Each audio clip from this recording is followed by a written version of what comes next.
Okay, so we are actually live. I guess. Anyway, yeah, I know that you guys weren't expecting a live today, and to be honest, I was supposed to do a video today. What was it going to be? It was going to be on Rihanna Wright, and just kind of how her mother handled the press and all that. But I didn't do it because it's a lot of editing. It's a lot of editing for that video. And so, yeah, I didn't want to. So actually I was going to go without doing anything today, but then I was on a panel and my man got off of work and like I had a chance to talk to him. I was just kind of talking to him about some of the topics we discussed. And I thought it'd be a great opportunity just have like a relaxing conversation about a few things and just get his perspective, because I didn't hear any voices that represented sort of men like him in the conversation. And I just wanted it to be encouraging for the men and women out there. Sometimes it helps to hear just different perspectives, because it may resonate more with like where your mindset is or where your mental space is. So anyway, introducing my love. Gabe. Hello, everybody. Okay, I'm gonna try not to giggle through this whole one because y'all, I was, I don't know. It just makes me, I think not just like he makes me very happy, yes, but I think also like sharing him with you guys makes me very happy. And George Macon said that more of us needed to try to put up like pictures of us with our partners so that we could sort of not just talk about promotion of Black love, but also when people are seeing our avatars and us talking, they would see that. So I changed the avatar for this channel. I don't know that I'll leave it like this all the time, but definitely like if I have him on, I will leave it like this because I think that was really a good idea. I was a little leery to do it. That's what I was telling George, but I will say when he put the picture of him and his wife up and we were over on Nyla's panel, like I noticed in the chat that people were encouraged and they were commenting on it. So I think he's right that the visual is so powerful. So yeah, so there you go. Hey, Snap Turtle. So the conversation we were having earlier was about beauty and behavior in women and kind of like what men expect when it comes to that, like what men are looking for and things like that. And so, babe, I was hoping that you could kind of speak to that from your perspective. So, beauty and behavior and what men are expecting. Did I get that right? Is that what? Yeah, like what regarding like physical appearance and what regarding behavior in my case, I would think like a long-term partner or a wife are men looking for? Well, it's a very nuanced and complex question, and it's not a monolithic answer to this, right? Because to be brutally honest with you, you know, oftentimes men, will look for the physical attractiveness of a woman, and really in some of our shallowness, that will be it. So oftentimes she could be a plum fool, but she's attractive, or she has nice assets or attributes, or she has a nice body, whatever the case may be. And oftentimes that's enough. So it's unfortunate that, a lot of males would just view the beauty and not necessarily consider the behavior, because oftentimes they feel as if the beauty overcompensates for the behavior. And again, that's, like I said, I'm not painting everybody with this broad brush, but that's often reality. So if a woman is physically attractive and she has a nice body, oftentimes she could be like, you know, her behaviors could be just unruly and she just could be off the hook. But again, she's easy to look at. She has a nice body. So therefore, all is forgiven because, you know, we look at it in that shallow perspective. Again, some of us. And so that's one aspect. The other is, it could be the it could be the direct opposite, right? If a female is less attractive, then males or even she herself may view herself as to be.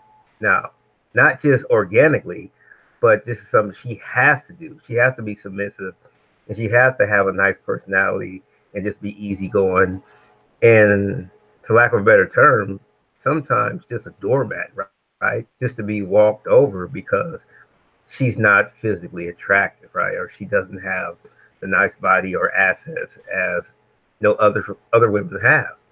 And so therefore they feel like they have to compensate for the fact that they're less attractive and just be more willing to, take a lot more, be, and again, not organically submissive, but just, again, a doormat. And so I find that kind of repulsive to have a woman just to have no spine. That doesn't mean that she can't be submissive, but yeah, just you could do what say and treat her any type of way and she's just gonna go for it. Yeah, that's a little different. And again, I think it speaks a lot to the men that want those type of women either way, right? So the first example that I conveyed, the woman who's physically attractive, nice body and everything, but she's a tyrant. She's tyrannical. I mean, she has this, this just type of, nobody wants to be around her. I mean, she's the typical angry black woman, right? She's loud, she's obnoxious, all these things. But again, she could get away with it. And then the flip side of that is, the woman that I said who was not easier on the eyes, but again, you could get away with anything. You could have multiple sex partners and everything, and she's going to allow it.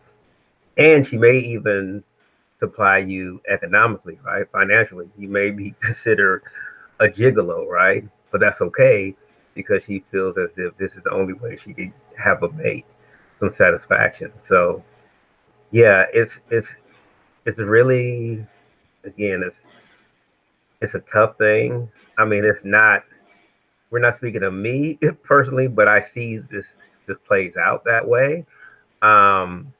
When, from the orientation of a lot of men, you know what I mean? Not all of us, but some of us, I mean, we do just stop on the physical attraction. Again, I'm not being hypocritical. Yeah, I mean, attractive women. I mean, of course, your audience, they've all seen you, so we know that's obvious, right? But there's more than that, right? I mean, if it was just a pretty face and everything and great body, and I'm like, okay, we're going to get bored of that at some point. And again, the physical attractiveness is going to start to dissipate at some point. You know what I mean? We're going to get older. And so even though black don't crack, we're still going to get older. And so all those attributes are not going to be the same as when we first entered into the relationship. So yeah, I'll just end it right there.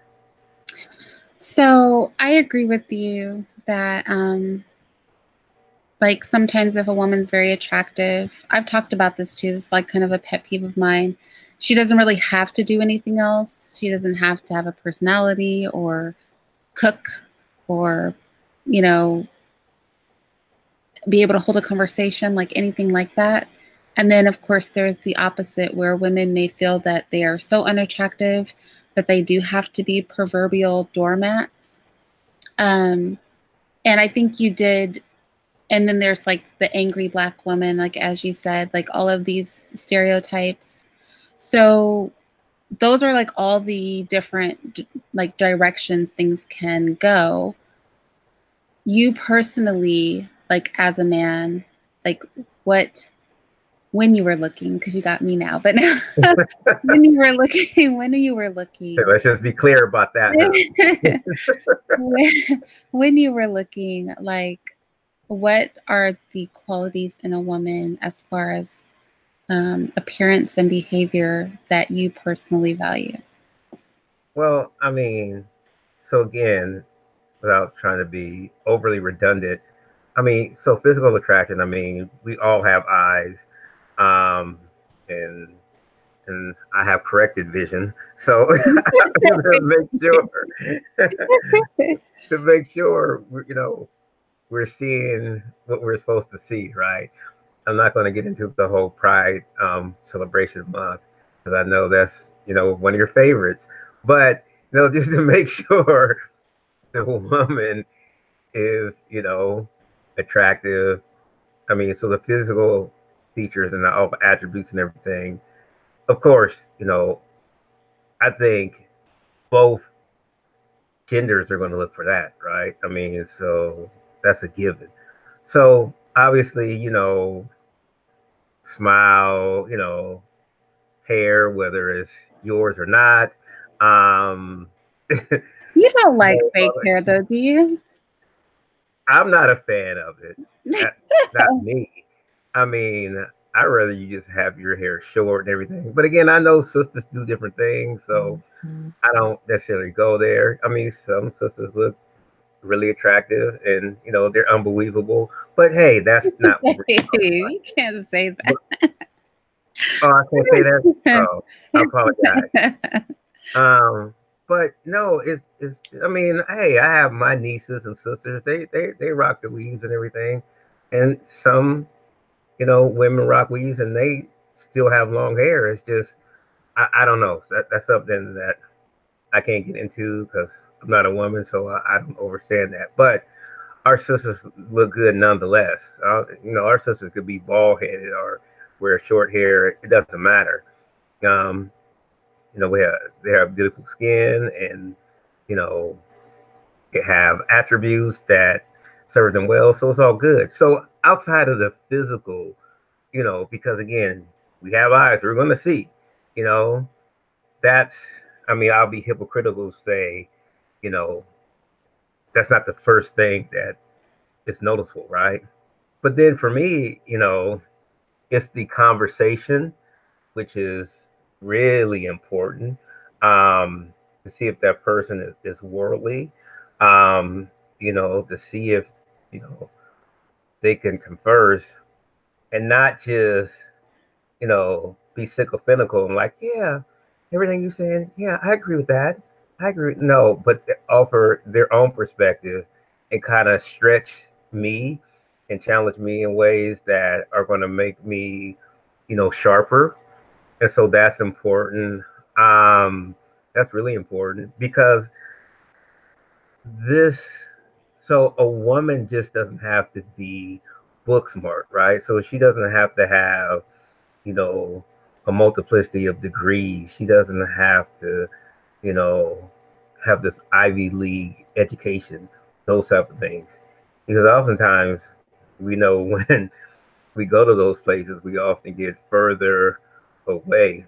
Carter G. Woodson calls this the miseducation of the Negro, right? So oftentimes when, anyone for that matter, we tend to do ourselves a disservice. So again, this so she doesn't have to have again master's and doctor's degree or anything like that to be intelligent. Oftentimes I like it when they're self-taught and they're well read. And again, we could converse about a multiplicity of topics. So that's very important. Um, Being a good mother, you know, nowadays, again, with this surgery and everything, and I'm not bashing the trans community, but it's very difficult to know. I'll So bash them. No, I'm kidding. I'm just gonna I'm put it out kidding. there. Irene will bash them, enough for everyone. But I'm just saying it's very difficult. Again, I've seen some photos and I'm like, just look like, oh, she's attractive. And I'm like, oh, that was a trans person. So again, it's so for me, she has to have kids. You know, So yeah. you're dealing with a woman. Hey, and again, people might say, okay, that's kind of shallow or whatever, but no, I mean, there's some men who are into that and everything, and that's just not my thing. So if they're into that, that's fine. I mean, there's a lot of guys who are, they know that the person was trans, and then they try to act surprised and everything, like, oh my God, they get all hysterical and get caught up in their feelings, and then they want to do something harmful to this trans person because they don't want to get outed, right? But again, that's a whole nother story. Irene could talk about that at some point when she's bashing trans again, or the LGBT community. I'm not doing that. I'm just saying. Wait. Dave, I do not bash. Like, everybody can definitely say I do not bash them. I definitely never use any sort of slurs or anything like that. But I do stand strongly against the behavior because I feel we should help them. We should treat them. I don't think we should co-sign mental illness and enable people to be harmful to themselves. But I think bash is strong. That's strong. I don't bash. Okay, and I think caping is strong because you say I cape for them. I say I don't cape for them. I'm like, they're humans and they're black, right? And I'm like, we need to have some unification. So whatever the orientation is, I'm not saying I have to necessarily agree with it, but they're adults and everything. That's what they eat is not going to make me boo boo, right? And so that's just my perspective. But going back to what we're talking about,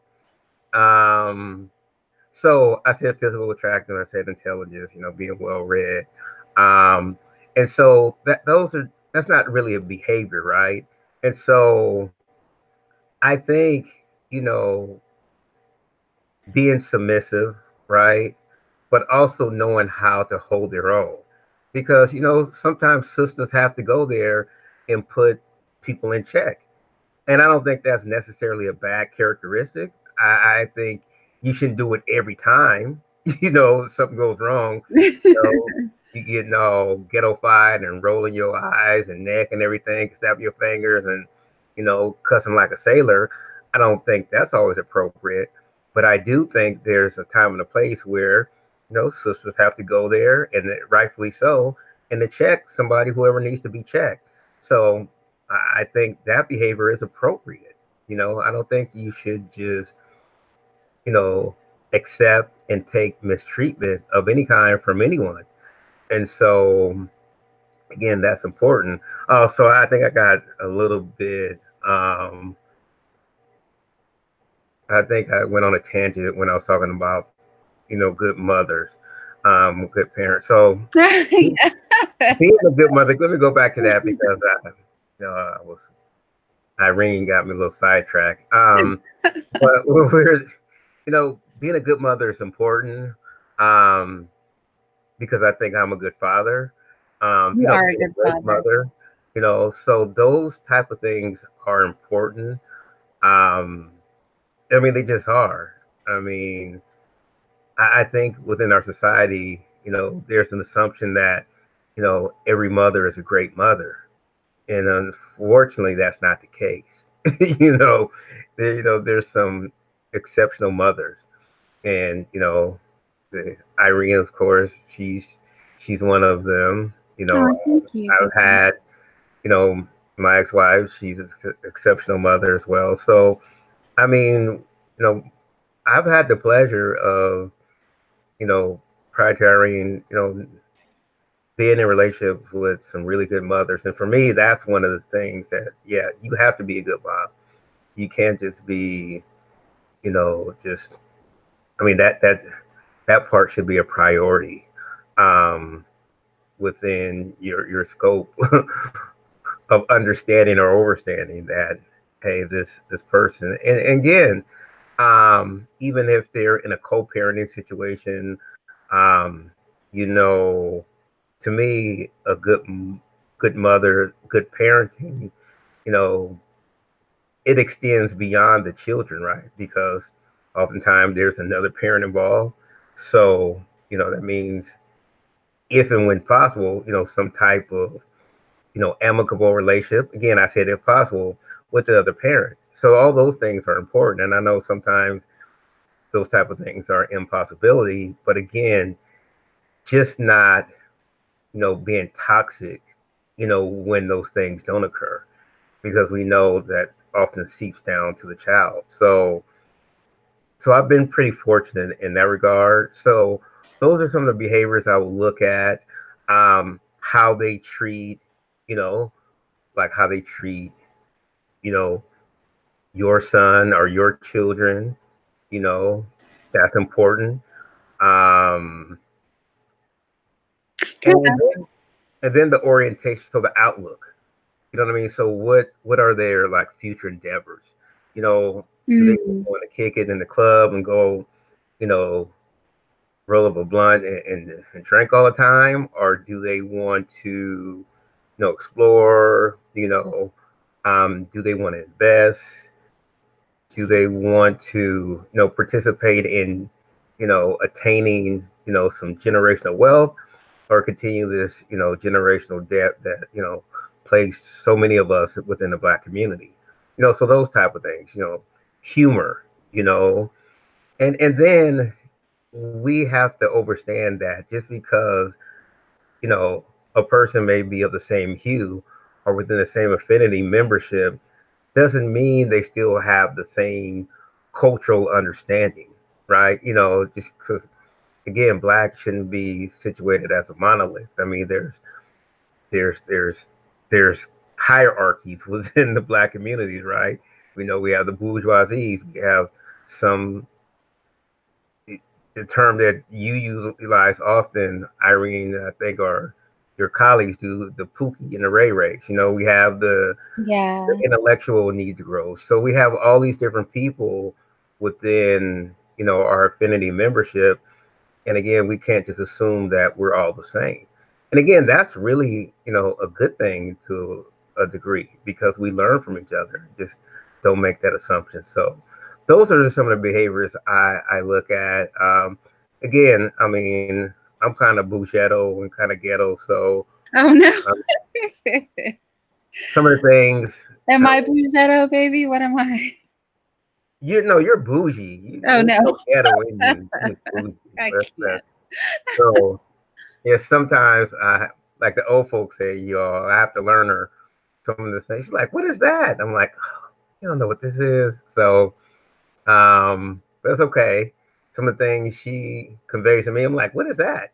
And it's just, the ways in which we were raised. So, doesn't mean that one is better than the other.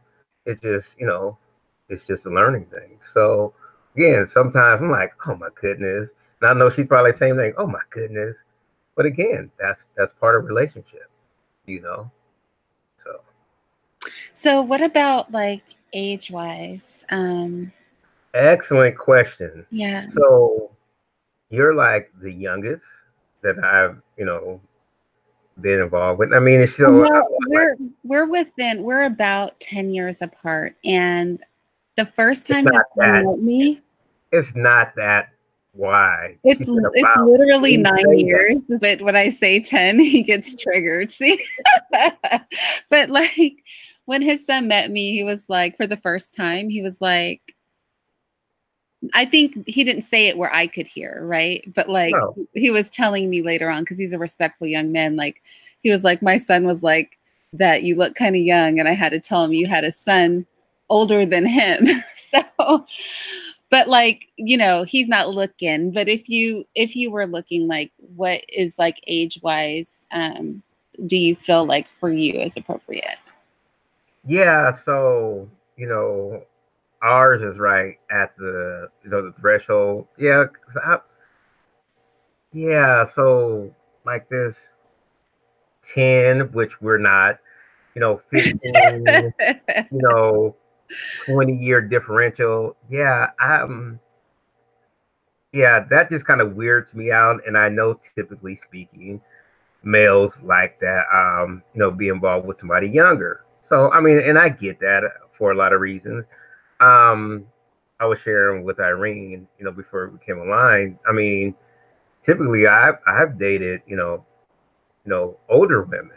I mean, they weren't like, geriatrics, right? They didn't have canes or anything like that, but they were, about, 5, 5 years older, sometimes 6 years older than I am. And again, I wasn't any problem with that. I personally have a problem with that, but I know oftentimes that's frowned upon, um, you know, within our society, right? Because we need to have, the young trophy, wife and everything. So for me, um, I would say definitely, 10 is a real push.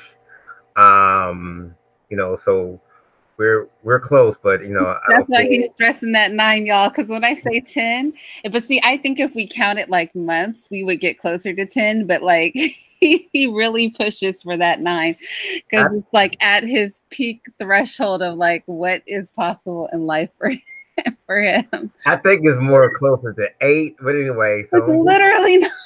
yes, I really think it is. But anyway, that's I think her math is off. I think she's doing math with a V, MAV. But so yeah, I think 10 is close. Because for me, here's the thing.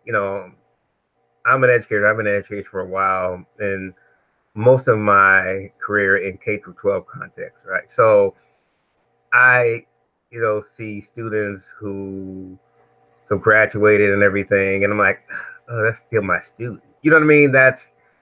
I. So there's that distance that I set. Even though they may be legal or of age now, and I'm just like, oh no, that's kind of, to me, it's kind of pedophilic. Even though I know they're of age and everything, maybe that's a horrible comparison, but that's how I feel because you know, they're younger, a lot younger than I love you so much. I'm sorry. I I am. just have.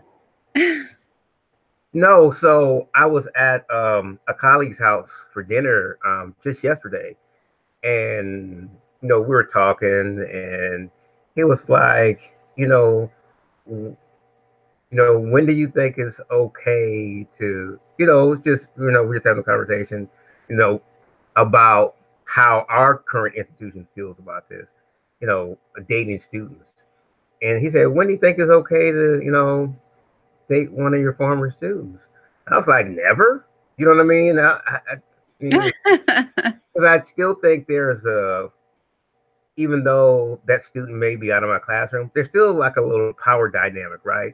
And the power dynamics do play out in relationships, and I understand that. But this is just a little different. So, what he conveyed to me was that, he said, so as long as the student is no longer in your class and they're not like a work study working for you, anything like that, you're free game.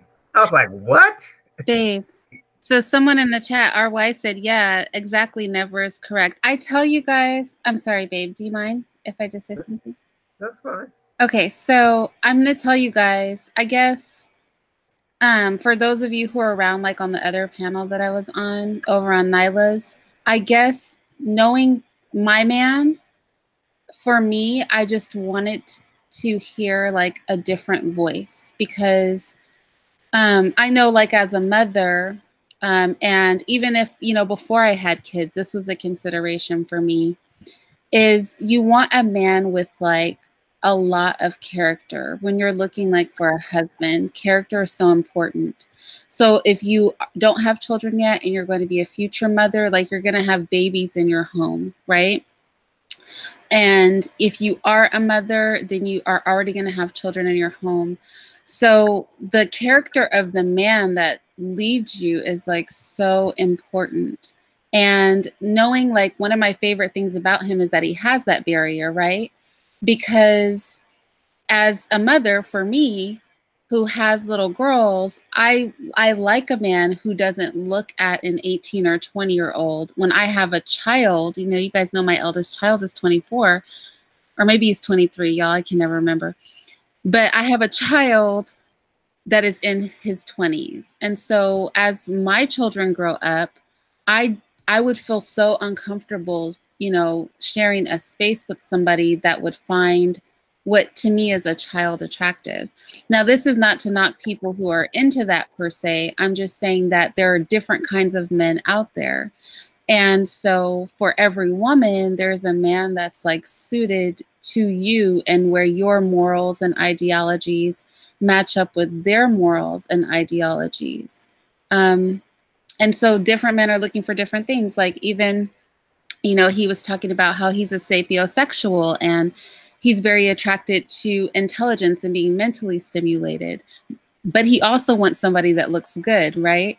But he wants some substance there because he enjoys a conversation. And we have these. We agree on a lot of things and we disagree on some things. I actually have some conversations that we had that I'm going to be loading up to the channel on different topics. And a lot of times we're on polar opposites on parts of issues. That kind of played out when we were talking about the critical race theory, you know, like we go back and forth on like things like that. But, you know, I think what you said earlier was so important that there is like, there's no our men are not a monolith. Like Black men are not a monolith. So when we have conversations like that, like each man can really only speak for himself. There can be some commonalities, like I was gonna call you babe, like like he's talking about as far as like wanting somebody attractive and things like that. But then it becomes nuanced because at the end of the day, like we are people, we are human beings, we are individuals, and everybody's standards and values like sit in different places. And the goal shouldn't be to catch anybody. It should be to be with the person that's best suited for you. Because at the end of the day, we want to be happy, and relationships outside of like sex and stuff like that are for actual companionship, at least in my opinion. I don't know. What do you think, babe? What's the question again? Because you always say a lot. Do you think really? I know. Are relationships for companionship too? Absolutely. You know, I mean, but it's like you said, it's nuance. There's a lot that goes into a relationship. It's, of course, it's the intimacy, it's the conversation, it's the companionship, it's the stretching of each other. You know, it's the growing, it's the learning, it's all those things. So, like I said, it's a multiplicity of things, and it's always, or it should be always growing. Right? It shouldn't be a situation where, okay, you know, it becomes routine and monotonous, right? It's just like, okay, you know, Wednesday we're having meatloaf. You know what I mean? It's just like, it should be something that's always evolving. Hey, baby, can I ask your opinion on something in the chat? So, and Snap, am I saying your name right? Why would you, that's like almost impronounceable, but you know who you are, said, I think most older women feel threatened by younger women and because of that try to shame men into not having them as options. Okay, so I will give my opinion because I'm a woman, and then I'm curious about your opinion too, babe. So for me, I think that that is sometimes the case. I think that men should date women younger than them. My rule of thumb personally is I think a 10-year age gap between a woman and a man to me is appropriate.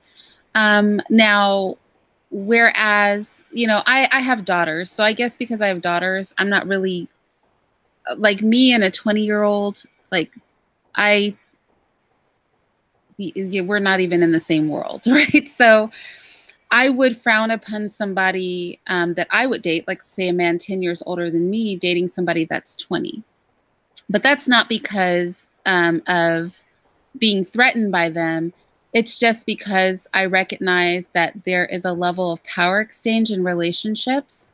And there's also a level of appropriateness. So I feel like if you were a literal adult when somebody wasn't even born, then that's probably, in my opinion, a little disgusting. And it's not about being threatened. It's just about, that's just where my morality sits. But that's my opinion. But I do think that in some cases, when there's a closer age, like let's say somebody who's 33 and somebody who's 27, that 33-year-old may feel a little bit threatened by the younger woman because they're closer in like the same dating pool. Do you know what I'm saying?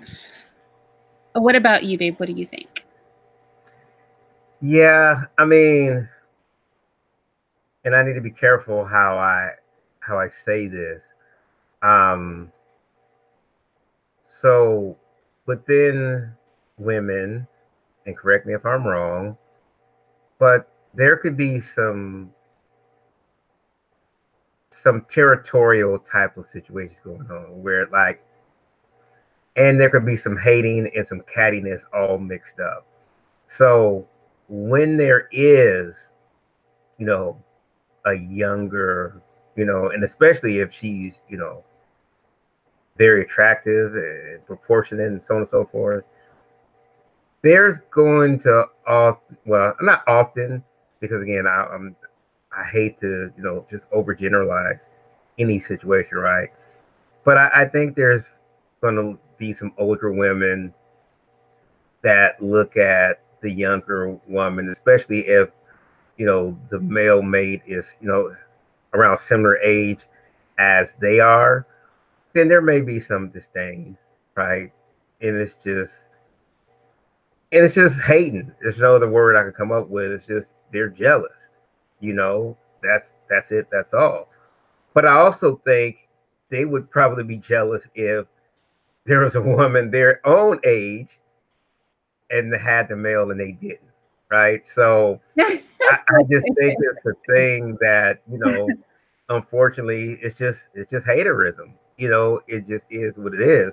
But again, I'm not naive to know that, you know, of course, when somebody's younger and they're older, they're gonna be in their feelings about, yeah, he's just with that young, you know, they're gonna call, you know, use some colorful words and everything. And again, that's unfortunate. So I do feel that that does exist. Um, yeah, and So I think it exists for men too. But I don't think it's the same way. You know, I think again we would often say, "Okay, go ahead, young buck," and you know, and yeah, go ahead with that cougar or whatever, and I will say something that's not really appropriate, right? But the other, you know, when it's vice versa, I don't think it will be seen in that same type of celebratory fashion. yeah, well, I think it's viewed by men in that kind of celebratory fashion, but I guess women frown on it. And I think what you said could play a part in it. And I think it could also be just the mother in us. Do you know what I mean? Maybe women have more connectivity to looking at people as being young, um, and childlike. I don't know. When I look at 20-year-olds, I just see children. I just do. But maybe that's because I have a 20-year-old. So it's hard for me to move past that because I'm like, oh my gosh, like you could actually be my child. You know what I mean? Yeah, And so I can't like get past that. So maybe if I were, you know, but I guess that barometer moves like depending on your age. Maybe when my child, well, no, I guess that the barometer's just going to move higher, right? I'm going to be looking when my son and my daughters are like in their 30s. I'm going to be looking at people in their 30s like those are basically kids, you know? yeah, And like, we need to because stay I away do from it all the time. I mean, so when I have students or I come across, you know, students on campus and everything, and they're looking at me, I'm like little girl, stop. You know what I mean? I have a son like your age, you know. I'm like, and they, you know, because black doesn't crack, and I look younger than my actual age. Um, you know, often say, "Oh, well, you're just such and such age." I'm like, yeah, right. Just try to justify, you know, whatever, you know, thing they have going on their head. I'm like, no, no. See, my son on that picture right there, he was young there. I have to clarify, he was young there. He's 20 now. Okay. They were like, oh, I'm like, yeah. So whatever you thought, let's not go there. But you have to be careful, especially, men, education in general, right? Because these young females will try to, go there. You just have to let them know, like, no, it's not that type of party. Plus, I already got a woman, and sometimes you have to hurt your feelings, like you're still a little girl. You know what I mean? Let's not even go there. But that's just how it goes. But I will say this, even when I was, so a couple partners ago, when I was dating her cousin said, "Oh, where you get that young dude from?" And I'm actually older than she is. So that would make me feel real bad. I'd be like, no, no, do not say I look older than this man and he's older than me. I would be devastated. That would ruin my whole life. well, she didn't take it that way. It was I would. See how she internalized that, and she was like, "No, he's actually older." Oh my gosh, she didn't get so offended. She wasn't her feelings like that. I would have been so offended. I would have been like, "It is time." I'm not a believer in plastic surgery, but the time has come for something to be lifted or smoothed somewhere. Okay. You're going to the extremes right now. You're doing way too much. You're doing way too much. Okay, so babe, what about attractiveness? Like, how flexible, because you said obviously men like women that are attractive, but is there an expectation to like grab a 10 every time? Like, what does that look like? I mean, no, you could get 5.2s. You know what I mean? What is 5.2s? What? You get 5.2s equals a 10, right? Or you get 2 5s. I mean, if that's what you're trying to get is a 10, then you could just get a sum. But you mean you can have a 5 and a 5 and together they'll be a 2? Absolutely. Or you can have 5.2s. We were talking about poly too. What do you think about poly? Oh my goodness. Yeah, I'm not necessarily a poly person. I mean, it has a place, right? Especially when we're talking about children, and if you're looking at it being a dearth of black males within that framework, or that discussion, then maybe I guess it'll be, okay. But here's the thing. One black woman is enough. And I mean that in every sense. I mean, because y'all could, I mean enough in that way. And I mean, could be too much in other ways. Like, oh my, you killing me right now. So imagine having, I don't know. I couldn't. Yeah, that would be a lot. That would be a lot. Because you're trying, it's always evolving. You know what I mean? You think, I mean, that would just have to be a person that's just,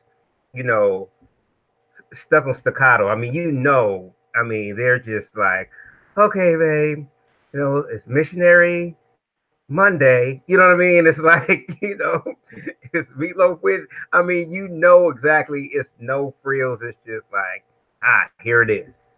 And then you have your other one, it's just, where you get your, so if you're making this polyamorous situation more whole for you, then I guess it'll work, because you have these, these kind of like, like mono, are just, for lack of a better term, boring women, or sometimes, there's poly situations where they're males. I don't know. That would be like, I would not want to have to be a woman with like multiple men. Like, who has the energy and whose body? Well, first of all, they'll call you a hoe. So that's Well, that's true. That's true. I mean, let's keep it a buck, right? I mean, so there's, I mean, we know, let's be real in our society. I mean, you could be poly and be a man. You'd be like, okay, I see you. I see you. You poly, your woman. No, she's a hoe. Don't try to have these euphemisms around that. She just wants some anyway. She just wants some more of the, what do they use the eggplant. So that's all it would be. And so yeah, so again, people utilize that and everything. And again, I'm not, hey, what works for them. Again, I'm like I said, I'm not going to frown upon what gives them their jolly. But for me, it just would be too much work. It would just be too much work. And any one relationship is a lot of work. I mean, so you all know I love Irene, but she could drive me crazy sometimes. And I'm pretty sure vice versa too. I'm like, she'll come up with some stuff. I'm like, what are you saying right now? Okay, I'm about to hang up. I can't with you right now. I just can't. So yeah, and I just, yeah. So for me, it would be a no. But yeah, that's just me. And I'm not just saying that because she's on the phone with me and everything, and of course, in a relationship, I just like, yeah, no, I'm just cool off that. I mean, of course, when when I was younger, and I'm not like incredibly old now, I thought like, okay, that might be cool, have one over here, one over there, and of course, in a poly relationship, I understand it's the overstanding, right? People know, and so, but I still think if women are keeping it a buck, they still feel some type of way, like, you going? No, I still think, and black women, no, I know it's gonna be a problem. Well, I just have to say, I don't disagree with poly relationships. I think they can work. I just think that like it has to be the right man. And I will go as far as to say I could see how it could be a benefit to women. So I know, for example, like, when he takes a trip, that was kind of like I would miss him and all that. But it was kind of like, oh my gosh, like I could do what I want to do tonight, because he's strict. He might say, for a while he had me like on a 10 o'clock curfew, right? Because he was just like, you're doing YouTube too late, da da da da. Like when I get in bed, I want you in bed. And so, if he goes out of town, I don't have to be on a 10 o'clock curfew. I can like do something like a little later because, if he doesn't need me or he doesn't want anything or he hasn't told me I can't do it while he's not there, then I can like do that. Or I can, I don't know, sneak, throw little cotton balls all over the place and like, paint my toes in the bed. Like, I don't know. Like, so I could see like if you had another woman, then you would have like the benefit of like having time to yourself and, also the benefit of female companionship and also the benefit of still having like the security of a relationship. Now, me personally, I'm very selfish. And so y'all heard her, y'all. Y'all heard her? Okay, make sure y'all heard that. I'm a selfish person. So it would have to be like super, super right. And I think everybody would have to be, the man would have to be an excellent leader. Both of the women or however many women there were would have to be very, very mature. And everybody would have to like be an adult. I think it is romanticized more than it can be healthily executed. So I'm with it in theory with proper execution. But the way I think most people would do it, which is just like an opportunity to have sex with multiple people, I think can become like a messy situation, especially if you're looking, because I know in some poly relationships that I know of, like, the women bear children and stuff. So you want that to work. You don't want to have to break up multiple families at once, right? Break up your family because you guys stepped into a poly relationship because you just thought it would be a great idea, but it wasn't like manageable in execution. But me personally, yeah, no. Well, yeah, you heard her say that, and she was being gentle when she said that she's very territorial and strict. um, and the submissive at the same time. Imagine that. But but here's the thing. I mean, as I was listening to you, it would definitely have to be well, orchestrated. And here's what I mean by that. Especially if we're talking about babies involved in this, because again, society is not very nice often. You know what I mean? And so you're really going to have to make sure the babies kind of understand the structure of this poly relationship and how that looks. You know what I mean? Like, oh, because kids are cruel, middle school and everything. That's your daddy. That's such and such. You know what I mean? And it just could be, That's why we're homeschooling, though, babe, in the perfect world. In the poly perfect world, we're homeschooling our Black kids anyway, so it doesn't matter. You would definitely have to homeschool, because I'm telling you, they went to traditional public school or charter school or whatever. Man, them kids gonna be on their helmets like, y'all sister, y'all brother. Wait a minute, but that's your mama. Yeah, they're gonna be scratching their head and want to figure this out, because again, it's not traditional, and again, that's kind of like beyond the baby's grasp or understanding. So, and then they could be very cruel, and so I concur. They would definitely have to be homeschooled. One of the men in the chat said, I'm not going to try because it's like and snap. I can't. But it's not really snap because it's not spelled that way.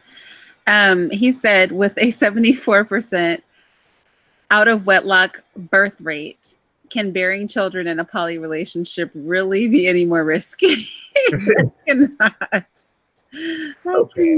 do that. And then he said he basically described and San P. Oh, okay, great. Thank you for clarifying that. He was like, you just described the school in every hood. I cannot. It's so messy. Don't be messy. It's a chill session. No, but I mean, we're keeping it a buck. I mean, those post school. I mean, I remember when I was in middle school, kids were crazy, because I went by my middle name instead of, my first name. And they're like, what kind of name is that? Who effed up your name? What's that, some African name or something? I mean, just cruel. And I was a little chunky when I was in middle school. They're like, man, you fat. You always gonna be fat. Just brutal. And then when I lost weight and everything, and I got a little, I was thin and I was in shape. It's like, what happened to you? You on crack now? I mean, kids are brutal. I mean, so middle school kids, they give no F's. I mean, it's just like, if you're fat, skinny, if you're ugly, or whatever the case may be, if you're dark skinned, oh my goodness, we definitely had that issue of really hating our melanated complexion.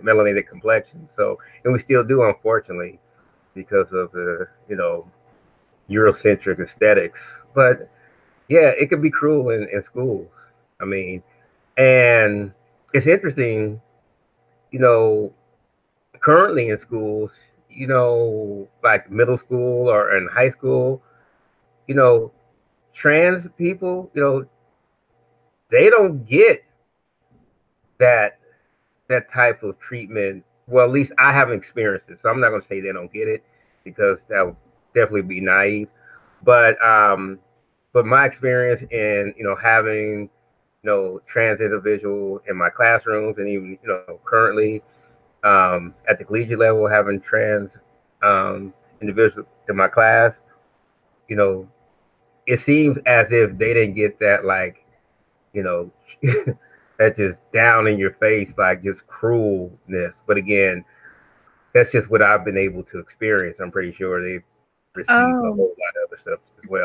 But we're not gonna go there because Irene will go in. So I won't go in on trans kids. That's just a sad sort of thing. But we do have an interesting question in the chat, and I'm very curious what you're gonna say to this question, because this man is Muslim. But the question was by Mela. Mela, I like your name. That's a nice name.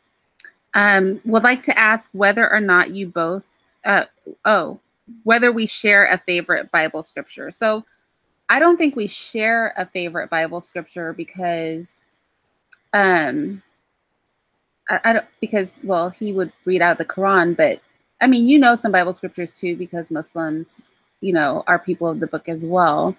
So I don't think we have like a joint one, I but think there could be one again. So my good friend, I call him my brother from another mother, who is a pastor, right? So Irene has met him. He surprised me. He and his wife and family, they came up and and the kids had a blast together. That was so sweet. and so I mean he's like truly like my brother from another mother, and he's like one of the best Christian and the pastor I know. So he's not, listen, I know, and again, I'm not trying to bash Christianity or pastors, but and then I have some of my family, right, who are, you know, Baptist, you know, pastors and some non-denomination, so on and so forth. And let's just to say they're not, you know, all ethical and moral, and you know, they don't live the gospel. I'll put it that way. But my brother, he really, man, he is straight up and down as they come. I mean, he's a comedian. He's hilarious now, but he doesn't use any profanity. He doesn't drink. He doesn't smoke. You know, he he has 5 beautiful kids. Had the latest are the 2 twins. You call them kid and play. Um, you know, he's just a beautiful brother, and he's always, of course, trying to get me to, you know, join the church. And you know, he said, "Man, you could be, you know, a great assistant pastor and everything, and we could do the black theology because he knows I'm pretty radical, although Irene says I'm not." But he's like, I "Yeah, think if we you had to know, compare you and I would be the more radical of the two of us. okay, Well, maybe not, whatever." because he won't even, y'all, he won't even allow white people in our home. I mean, I've already told you guys the story that I wanted a sitter and there were no black sitters where we were living. And he was like, I basically, I don't even like to have them in my home. And I was like, oh, so he's more radical. Like he's like in the minutia of it all. He is very particular. But I think I'm more radical in that in my mind, what I see, what I see this thing looking like is a very hands-on situation. And I think he functions more like effectually what can we do with where we are now, since the revolution is not really about to pop off like that. Do you know what I mean? So And I it's not think going to that's be televised. But going back to the question, you know, so you know, I did have, but I don't know what happened to it. And of course, there probably are some that, you know, we would tend to agree, want to say, okay, this is, you know, my, you know, the best or the scripture that she and I agree with are the one, you know, again, we have some commonality with. Um, yeah, I mean, there's just not one we could, you know, readily, know, just, you know, depict right now. But what would be yours? I could pick, we could, how about we each give you, and yours can be from the Quran too, to be fair. But my personal favorite scripture is, but I'm a mom, y'all. I really love children. And it's children are a heritage from the Lord, and the fruit of the womb is his reward. Blessed is he who has a quiver full of them. Like arrows in the hands of a mighty man, so are the children of thy youth. I think I didn't quote it verbatim, but that's basically what it says. Like, I love that scripture, especially in a day and age where people really hate children. They don't look at that as a blessing. Um, I love that scripture because I actually really love kids. So, well, there's a couple I can recall from the Bible. So one is, and again, help me. It goes, faith without works is dead. Uh, oh, that's a good one. That's and so I really, that's a powerful one. And I always say the Meek Chiller Hair to Earth. And that's one that I think you and I have kind of discussed that, and or it may have been my brother, the pastor, really talking about, what is, what does it really mean to be meek? And so those are two that I can recall. Yeah. So again, I'm pretty sure we could, when she's, not singing scriptural songs. I mean, he hates my scripture songs, but he doesn't hate them because they're scripture songs. He hates them because he says they don't sound black enough. So he likes to hear, like, he likes it to be like unambiguously that these are black people singing when I listen to scripture songs. And if they're not, like, he really cannot stand them. He's like, yeah, I want some, Shirley Caesar, Mahalia Jackson. I know you don't like Kurt Franklin, but I want some, some soul in the gospel.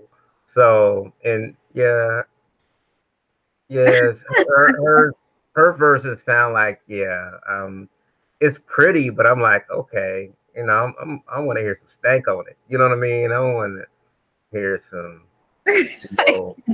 can't. in the pulpit sweating and everything and hot and all that, and but that's just what when I visit churches and everything, that just that gospel music that just resonates. And not to say that hers is bad, but it's very much more traditionalist. And again, I don't know how her former church said anything about it. But again, we're not going to go there. Well, he's talking about, it's really funny because, so I like to listen to scripture songs because my kids, when we listen to music, my preference for them is I have like a playlist for them that's like an educational playlist. It has like, the water cycle, the planetary system, the periodic table, but like made into songs because kids remember songs so well. And y'all, it really works. Like if you want your 4-year-old, 5-year-old to know the periodic table, play the periodic table song. They will pick it up. But I also like to listen to scripture songs because it helps me memorize the scriptures and it helps them too. The thing is that to find artists who literally sing like the way it's written in the Bible is very hard, because even though you could sing a lot of the scriptures, like y'all, it's not like a lot of them aren't meant to be sung. And so I just happen to have like a couple of artists that do really, really well as far as making it melodic, but also it being like actual scripture. And so I just stick to those because they sound pretty and they're scripture. But they're not what? They pretty okay, they sound pretty boring. They're not as exciting. They sound pretty white. Let's just be but in my defense, the person singing the songs is not white. I didn't say what he or she was. I say how it sounds. Okay, well, okay, see, that's what I'm talking about right there. That's what I'm talking about. He is intolerant. He doesn't even like the music because it reminds him of white people. It just reminds him of white people, and that's enough for him to not like the music. Listen, there's some white people that sound very soulful. You have Hall & Oates. You have several. I can't think of all their names right now, but again, I just gave one example. But again, there's some white people that are very soulful. Again, there's some. But it sounds fake when they are soulful. Like it's not the same kind of soulful. It's like soulful for them. Well, maybe some of them are being appropriators. Yeah, but some are, they just grown up in that type of environment, and that's who they are. And the same thing for Black people who grown up in a certain environment, They may sound like Brian Gumble. It's okay. So there's another question in the chat. So I'm not going to show it just because, you know, I'm not sure we can have this question in the chat, but he wants to know, do you hate white people? I'll answer that question too. So me personally, I don't hate white people because I don't want to become like them. Like a lot of them hate us. I don't think we can reciprocate that per se. What do you say, babe? No, I mean, hate is a strong word. I mean, and that's given a lot of energy towards individuals that don't deserve all that energy. But I will say it's kind of organic to have, a dislike and often a disdain for, particular individuals that place themselves in a certain caste system where they're at the top and you're at the proverbial bottom. So, and if you look at, historically the ways in which we've been treated, and unfortunately the way we treat ourselves sometimes because of, white supremacy, racism. Yeah. So, I mean, I'm a humanitarian first and foremost. There's, we all evolve, from, from one, and I'm pretty clear about that. But I also understand the construction that that is here now. You know what I mean? So again, hating them, no, because again, that like I said, that takes too much energy to hate somebody. I mean, that's a concerted effort, and that's a lot of energy that you use to hate somebody. Now, I don't love them. You know what I mean? I'm not, going to sing Kumbaya. Dude, he really doesn't. Because I was like, I love all people. And I was like, babe, don't you love all people? And he was like, huh? I was like, babe. No, I mean, I don't, because, and again, I'm not saying that with a broad brush, but I mean, just in generally speaking, of course I have colleagues and everything, family members, so on and so forth. But again, it sounds kind of contradictory, but yeah, I mean, I love my people and I love, you know, humanity, but I can't love you if you, devalue my humanity.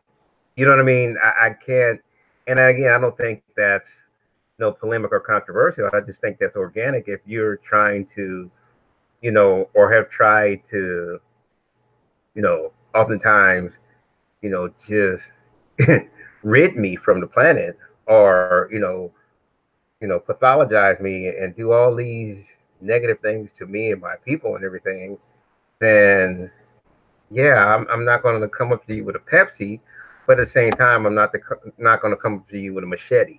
You know what I mean? I just know how you are, and I'm like, okay. And again, that's not painting everybody like that, but again, that's just how I feel. So I don't hate them. I oftentimes feel sorry for a lot of them because they have to walk around. They, not all of them, but walk around with this fear and paranoia that they've constructed in their own heads. And but the unfortunate thing about their construction of these thoughts, these machinations, right, about us, but these things can cost us our lives. So yeah, I don't like that. I don't like that at all. But hate, no, that's too much energy. Yeah, I would agree with that. I just don't promote it because I feel like, and I don't know, I'm curious what you think of this. I can't remember if we talked about it so specifically, but something that sometimes concerns me is like, I don't want, like, we are as a people, like such a loving people and such a forgiving and such a humane people. I think that's the thing I love most about Black people is we are very humane on the whole, and we are very loving on the whole, almost to a fault. And so when I hear Black people sounding like using the talking points of like white people who hate us, I kind of cringe inside because I'm like, I don't want us to become like them. I don't want us to, be willing to dehumanize another group of people. I don't want us to be willing to, like, I don't want us to embrace their talking points that they've directed at us back at them. I want us to remain better than them, because that really is how we are able to take that moral high ground rather than be drugged down to their level. Because I hear like Black people saying things like, you know, and I know a lot of them think that, and I associate with Black people that think this, and we don't agree on these points. You know, they're not human, they're subhuman. Like, I don't know, like whatever you could see directed at Black people, like they turn that and direct it back towards white people. And I can understand doing that and where that passion comes from.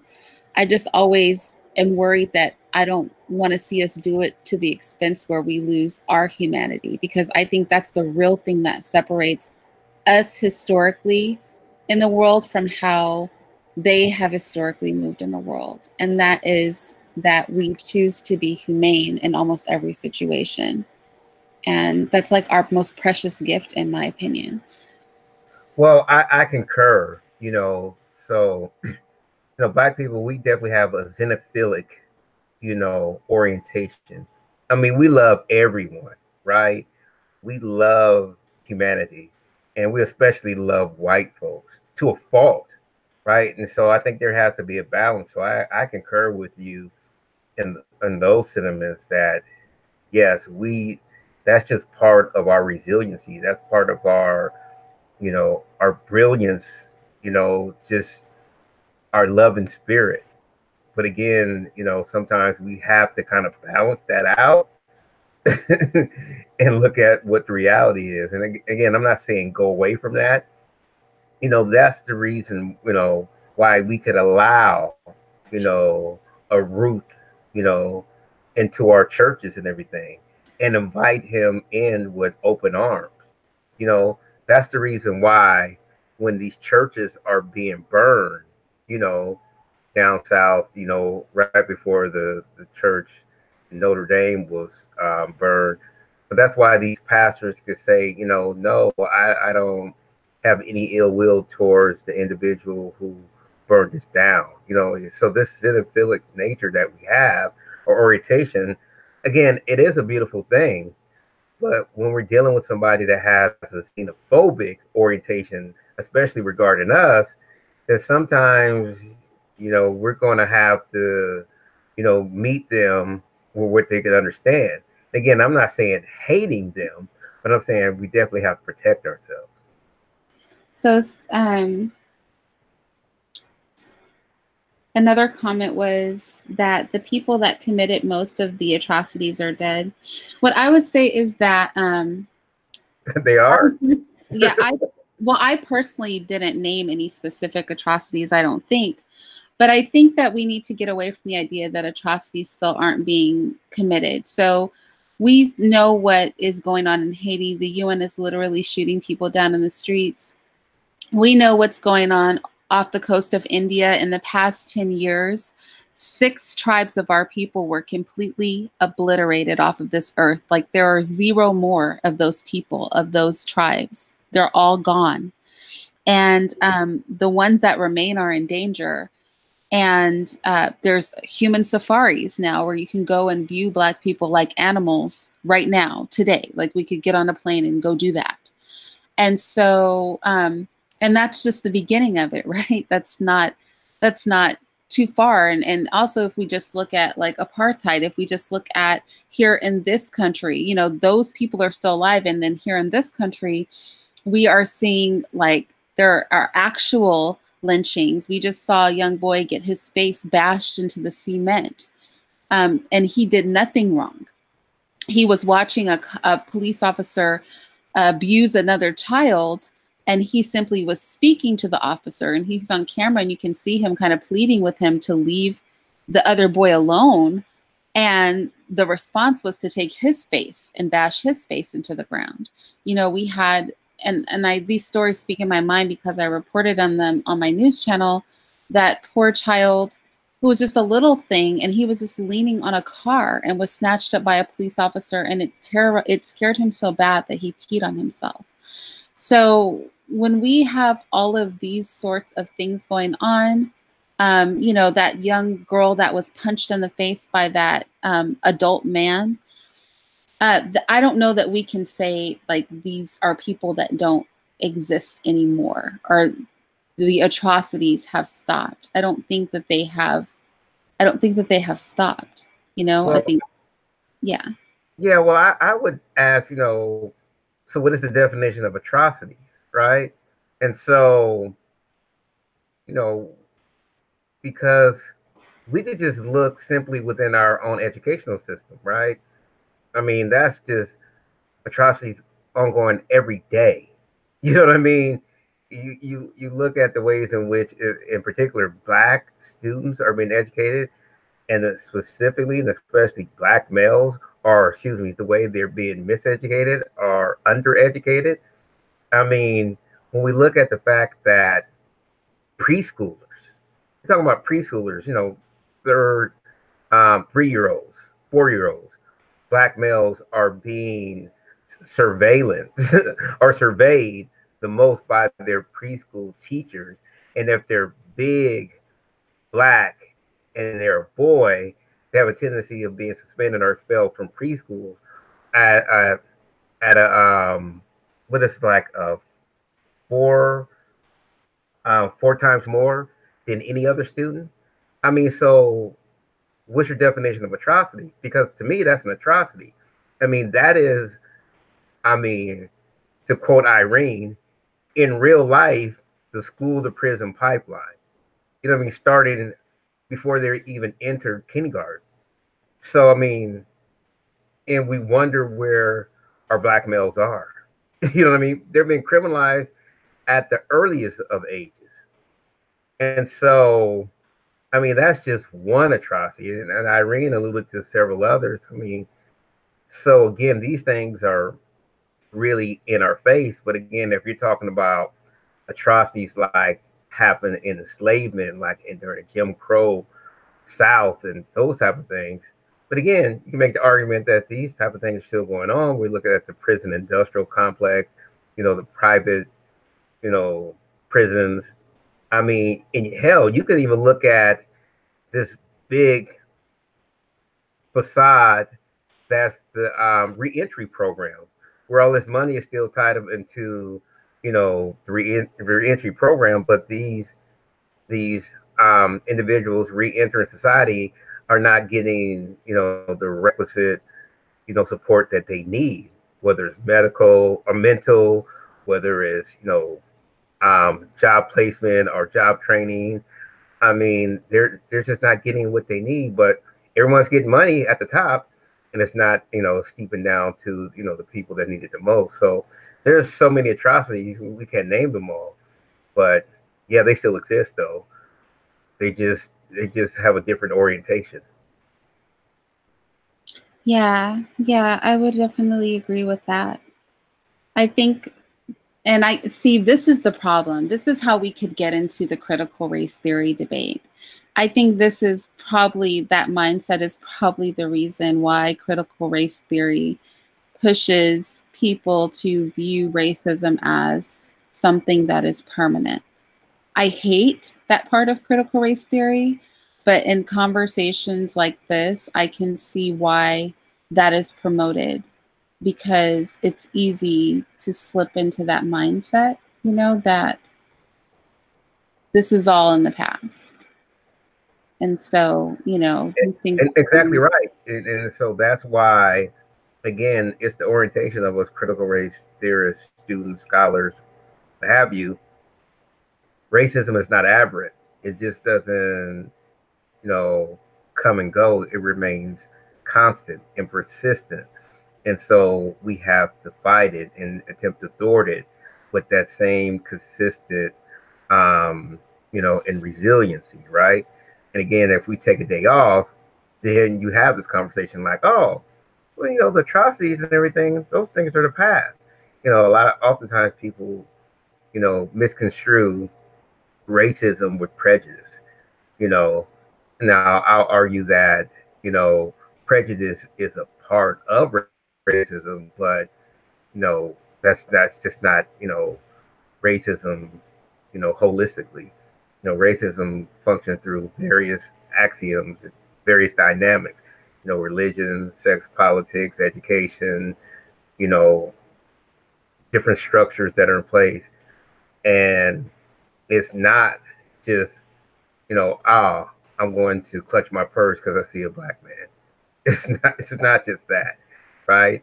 It's it's the redlining, it's the gentrification, it's somebody's last name. You know what I mean? It's people not getting hired because of their hue, or what I mean? It's all these things, and it keeps getting reified. So you're absolutely right. This is why, you know, critical race theorists have this orientation about the permanence of racism, because again, people start to say, "Oh, look, we have President Obama, so there's supposed to be a post-racial society." Really, Negro, please. I mean, we had more racial incidents. People have argued that occurred under Obama's presidency, because there was a backlash or white lash. And of course, under Trump, you still see kind of some of the things still happening.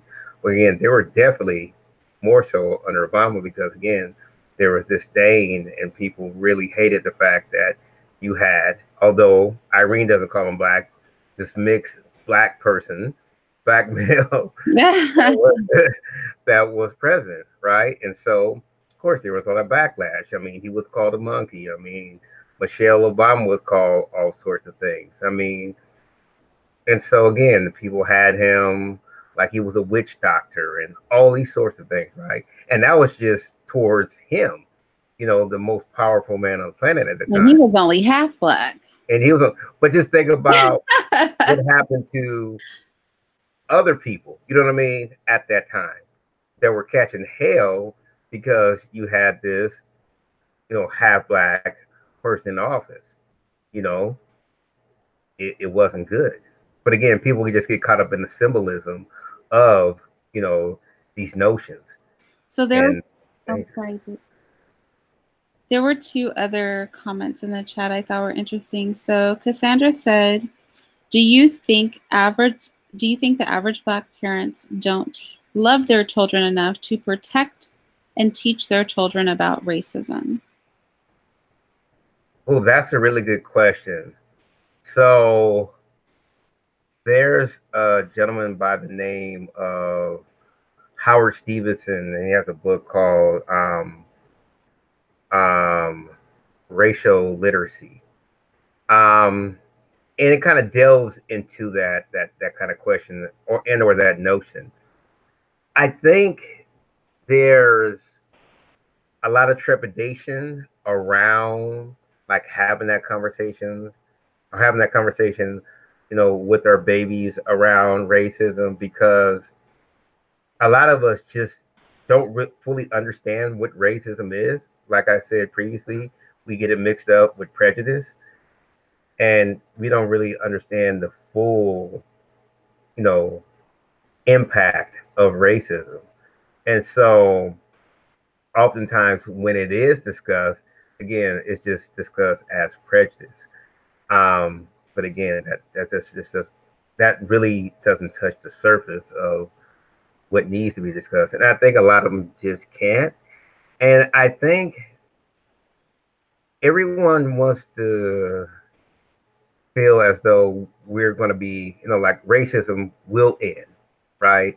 And we will be post-racial. And that, I think there's a lot of civil rights rhetoric that we want to believe in, so like the Dr. King, Kumbaya, I Have a Dream speech, right? The March on Washington.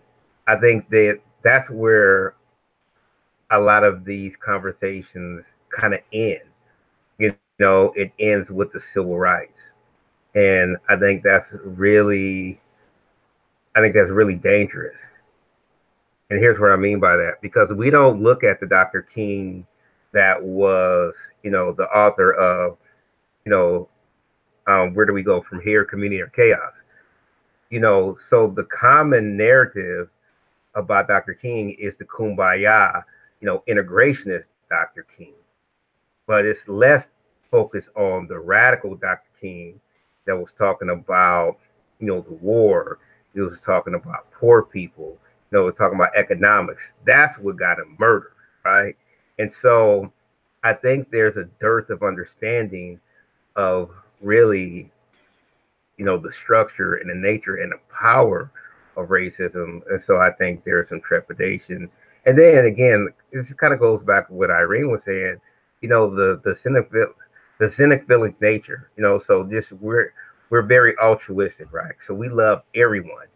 And so we just think, hey, if we just, you know, love them, you know, despite them, you know, kicking our teeth in and biting us and everything, we'll just be okay. And I think that that's dangerous, right? Because then, you know, we're just setting our kids, our babies up for failure. I'm not saying let's just go out and kill white folks. I've never said that, but I do say that we need to be able to protect ourselves, you know, when these type of things are happening, and they are happening, right? And so, you know, white folks have no problem taking their babies out, you know, to the gun range, their daughters and everything, and it's not frowned upon. However, you know, you know, if you juxtapose that with black people want to do that, oh my God, why are you doing that? You're taking your kids out to do that. They're going to be little thugs and everything. And it's like, really?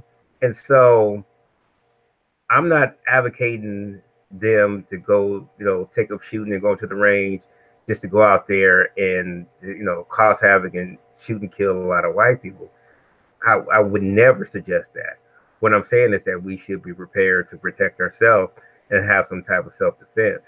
So again, that's a long answer, but I think the short answer is there's a lot of trepidation, and I think, you know, our cynic-philic nature, you know, really paints this situation as if, oh, it's going to be okay. You know, we're just going to be okay. And that, you know, white folks are just ignorant. Like they don't know what they're doing. They just need to be taught, and everything will be fine. And I think that's false. I think white people definitely know what they're doing. They've done it for history, you know, historically.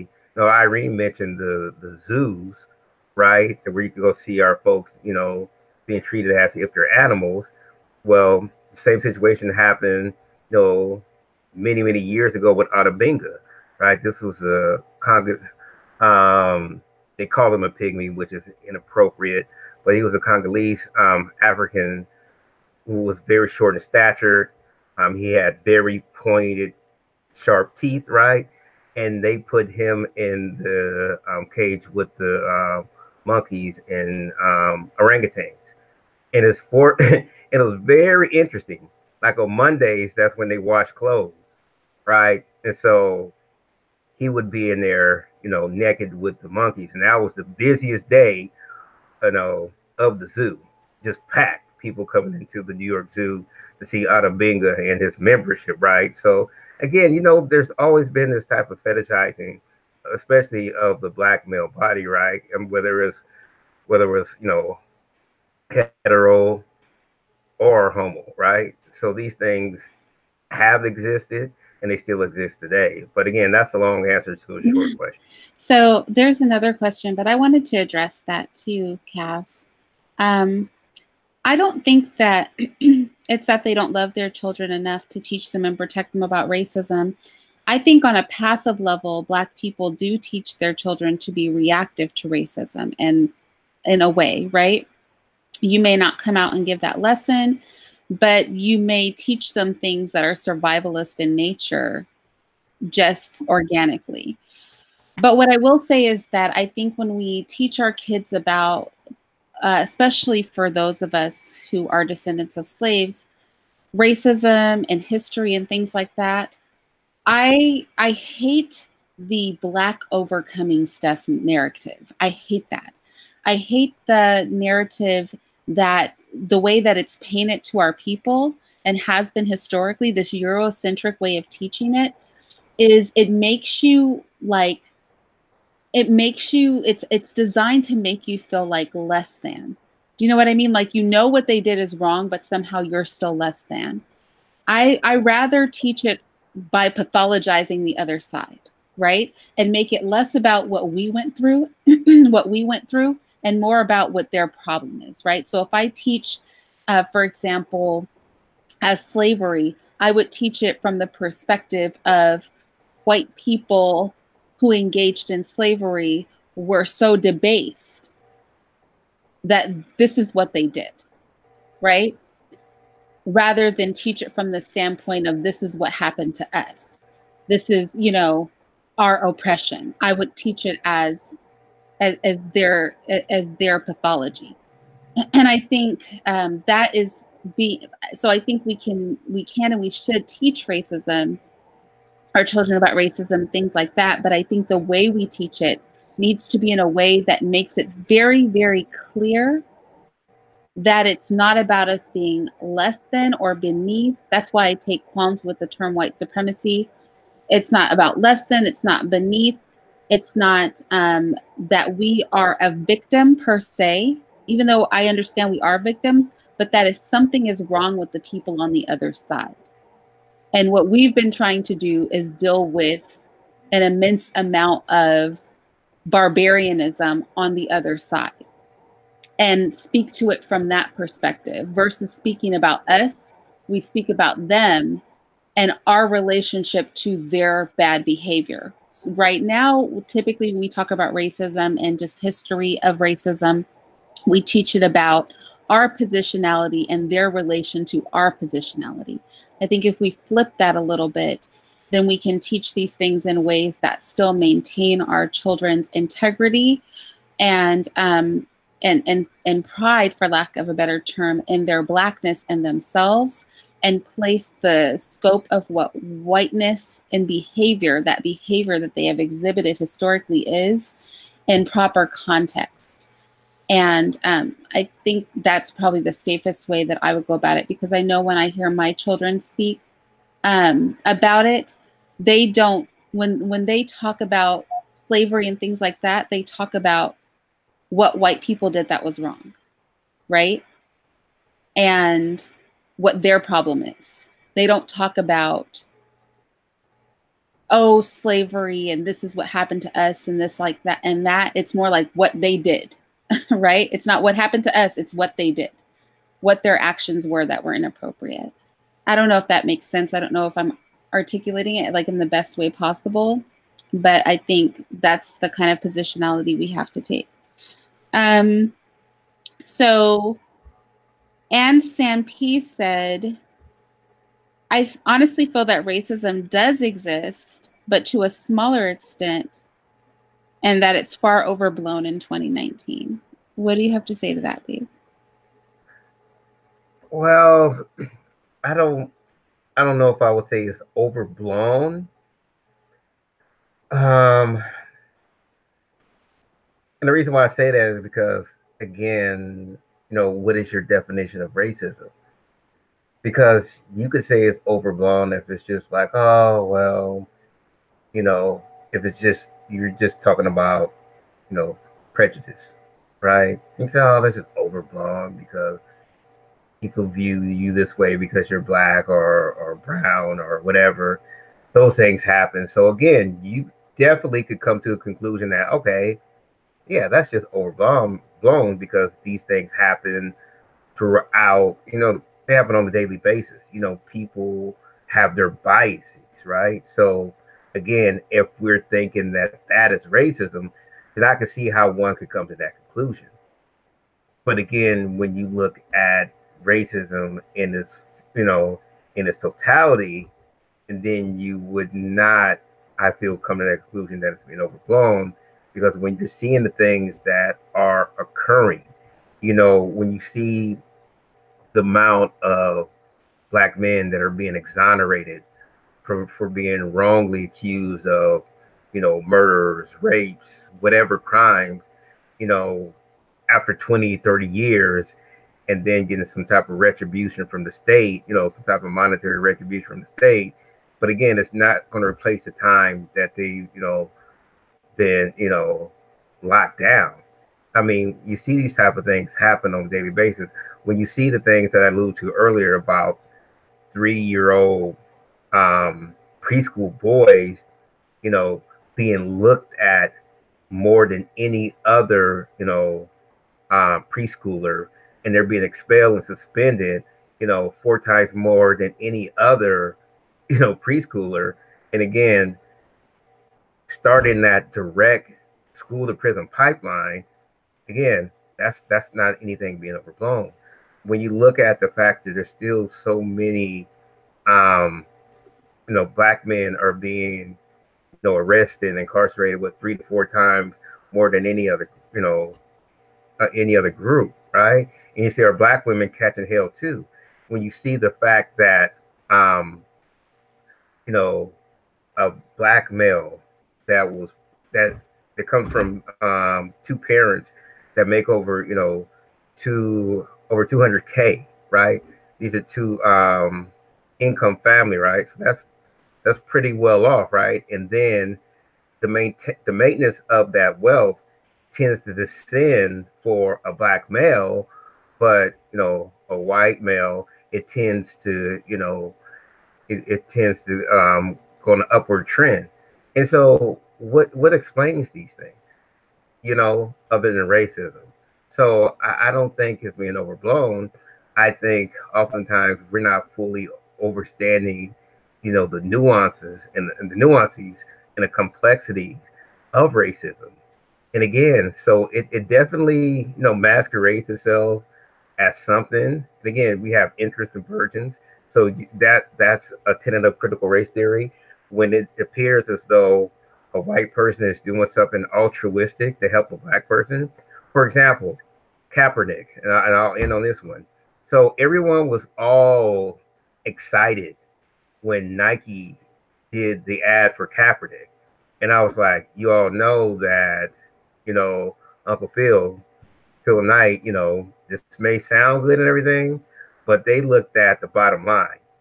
They're going to make a lot of money because a lot of black folks went out and bought Nikes, more Nikes than they typically already do, because they, Kaepernick, is a hero in a lot of people's eyes for what he stood for, kneeling and so on and so forth. So again, that just wasn't something that they did altruistically. That was something that was going to help their bottom line, and it did. So a lot of people view that and say, "Oh, see, that's an example." I mean, people are, just blowing this racism out of proportion. But if you look, you unpeel the, you look at the layers, you uncover the layers, say, "Oh, that's what's really going on." I mean, did they advocate for him to get back into the NFL? No. I mean, no. This was a business deal, and again, it was a business deal where they benefited more than Kaepernick did. And so this is how we have to understand racism. This is how it exists. And so if we look at it just through a prejudicial lens, then we're going to miss, the overarching impact on racism. So there's another comment, and I feel like we could talk about this even as a whole separate topic, because I think we could get pretty deep into it. But he has some Black children he's got to deal with tomorrow, so I don't want to keep him up too late having this conversation. But I just thought it would be a good end to my day and my evening to come on here and discuss some of these things with him. But that was that. The comment is, I think we are now conflating racism with classism. And I actually think, like I said, this is, we could literally just have a whole separate discussion on this. There is an overlap, right? Between, and being from California, I'm just going to say this and I'm going to let him speak on it. Being from California and being from San Francisco, I have actually had this conversation with other Native Californians who are Black. And in California, it is a belief, especially amongst Black people who didn't grow up disenfranchised, that a lot of these issues are class issues and not race issues. And that because Black people are represented, right, in that class system that is more disenfranchised, they suffer from a lot of these things more. And I've heard this even argued, for example, with the 1-to-100 crack to cocaine thing, that it wasn't targeting Black people. If anything, it was targeting poor people, right? And then it's just coinkydink that Black people were getting the short end of the stick the most, simply because of their positionality. There is some overlap, but babe, what would you say to that regarding the overlap? And is it truly racism or is it classism? Well, there's definitely an intersection, right? But but the overarching framework is racism. So again, like I said earlier, racism has, various dynamic, and it travels through various axes, right? And so the economic, structure is one of them. And so, yes, that's apparent, but I don't think you could necessarily split hairs here. You know what I mean? So it's not, racism functions as a way to keep that economic hierarchy, that structure in place. So again, you can't really separate one from the other without looking at it holistically. And so what the person is saying definitely has merit, but again, the reason the reason why that exists is because of racism. I mean, we talked about this when we did the teddy bear effect. I mean, that's part of it. I mean, so a Black male CEO can be agentic. He has to be warm and fuzzy and everything, and with fat cheeks and everything, and just talk to people a certain way. And if he doesn't play that type of teddy bear game, this respectability politics, then that's not going to work for him, right? And so that's the same thing within society. So if we don't conform a certain way because of racism, oftentimes that's going to have an impact on us economically. I mean, it doesn't take a rocket science to figure that out. I mean, if I am too radical, too Black, and again, I could be professional and everything, but if I'm viewed a certain way and everything, that's going to have an impact on me economically. I mean, that's just the way it is. I mean, we see sisters that wear their natural hair on news station and everything, and they're getting fired. You don't think that impacts them economically? Of course it does. And where's that stemming from? That's stemming from racism. I mean, you can have anybody that's really, highly melanated within certain places because there's the fear factor. I mean, brothers can't wear dreads and everything, regardless of how you feel about them. But, the view or orientation is that you're not clean or you're a thug. I mean, even if I were to have long hair, you know what I mean? Like an afro or something like that. And if I was bigger, like taller and darker and everything, that definitely would have an impact on me. And if I had a deeper booming voice and things like that, that would definitely have an impact. And that's because of racism. So the racism definitely impacts and affects, our economic situation. It just does. And there's no way to, separate the two. So there's an intersection within that realm. But again, which structures this, what is the framing of this is racism. Yeah, I would agree with that. And I just want to add, not to be redundant in any way, shape, or form, but I probably will be. I probably will be, that we have to be careful, like, of sleight of hands, right? I would say that it would be class if there were ever a time in the history of this country where Black people were not the poorest class, right? But if you have a people that, since they were forcibly brought here for the most part, right? Speaking of descendants of slaves, who have always been the underclass, then it would follow. And if all those people look exactly the same, right? All these people are Black, right? Then it would follow that when there are discriminatory things that go on that discriminate against the poorest class, that we could literally synonymously call that racism. We could almost, at least here in America, in my opinion, use the terms interchangeably. Now, does that mean that there are exceptions where there are non-Blacks, right, who are part of those lower classes? Yes. But by design, we can argue that the lowest class in America are Black people. Ergo, anything meant to discriminate against the lowest class is really designed to discriminate against Black people. That's just a thought. You know what I mean? Because it's, like I said, it can be a sleight of hand. And then and I've heard even politicians, especially, make the argument that, there's class issues, there's a class problem, this and that.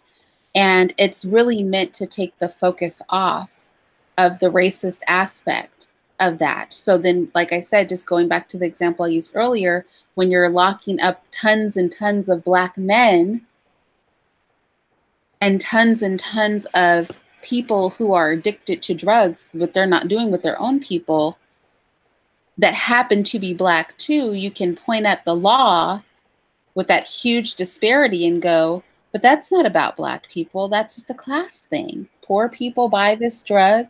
It's being prosecuted at a more aggressive rate. We're not targeting Black people. If anything, it's targeting poor people. But the problem is the poor people have historically always been Black in this country. And even when we had a small population of Blacks in the 1920, 1921, and Tulsa, right? The Black Wall Street. Even when we had that community of Black folks thriving economically, who were at a higher stratus, right? Class. But what happened? We know what happened. Racism reared its ugly head again. And so it was so ugly that they, that they bombed. They had, planes dropping bombs on there, that there was this all out race war and everything, and this total destruction of these, of these facilities and buildings and everything, and of this town. And, this just domestic terrorism, right?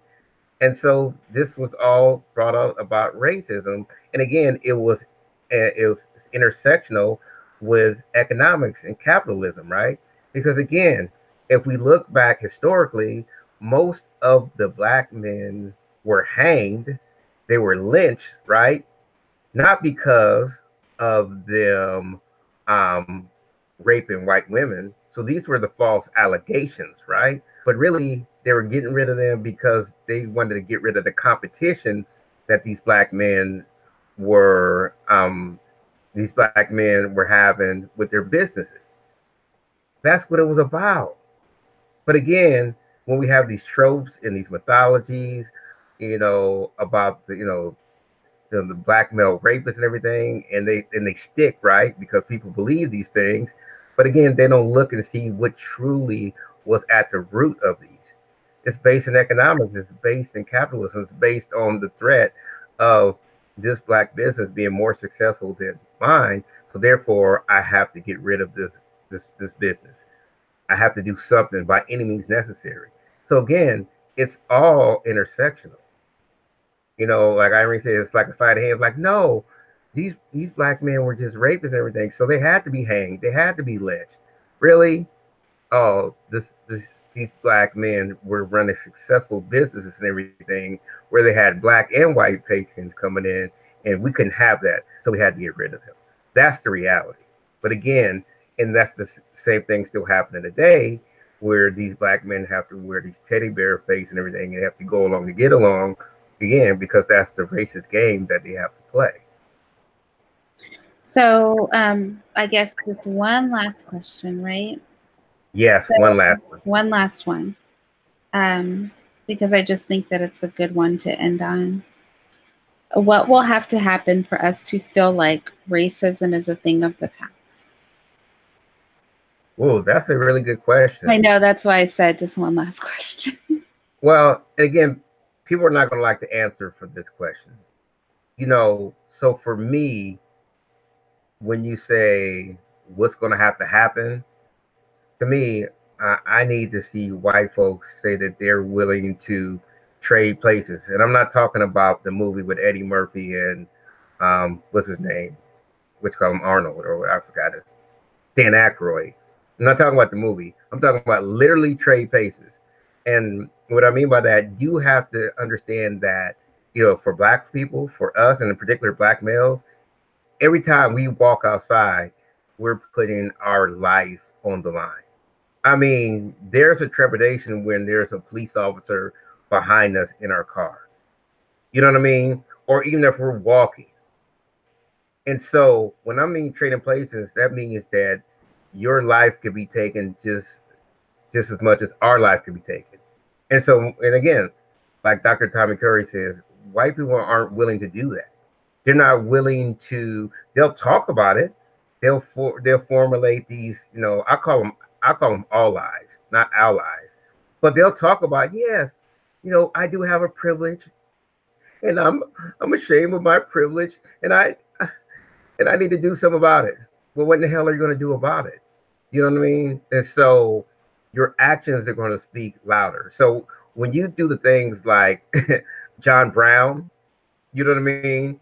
When you raid, you know, take your sons, your white son and everything, and raid Harvard's Fair to try to get, you know, the guns to the enslaved, you know, Africans so they could, you know, liberate themselves, and you know, and you risk your life in that process, that's the type of effort that's going to have to be made. Not just this lip service. I mean, you're going to have to do some of the things that whites did, you know, for the Black Liberation Army, and that they did for, you know, the Black Panthers. Those type of actions where you're putting up money, you know, you're putting your life on the line. I mean, literally, not just figuratively, literally. Those are the type of things to me that are going to, you know, show that there may be an end to the, you know, to the permanence of racism. But again, that's too drastic, you know, to say that, hey, I'm going to give up my power, you know. But again, if we think about that, who would give up there just to make somebody else feel good? I mean, if like Irene says, in real life, who's going to do that? I mean, if you're really altruistic and everything, say, hey, I have an advantage and everything.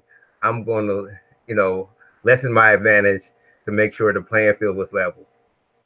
Okay, let's see. Let's see if you put your life on the line. Let's see what type of actions you're going to take to really make everything clearly equitable and equal. Let's see. Let's just not talk about it.